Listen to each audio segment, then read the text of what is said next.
If you want to restore the backup from your Google Drive on Samsung Galaxy A17, then you can do this while performing the initial configuration, while doing the first setup.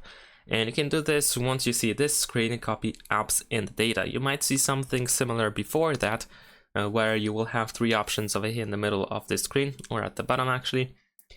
But this is the one that we are looking for, so we can choose to transfer apps, photos, contacts, Google account, and more.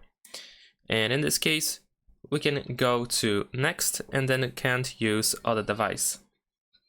And then once you proceed, you should be able to see the sign in screen or page where you can sign into your Google account. So of course, we want to do that. Enter your credentials and then proceed. After you log into your account, you need to agree to Google Terms of Service. And after that, if you have any backups, you should be able to see them listed over here. Of course, if you don't have any backups, then you will see that as well. And there we go. In my case, I don't have any backups. In your case, if you do have backups, then you should be able to choose your backup and then use it right away on your Galaxy A17. Thanks for watching, leave a like and subscribe.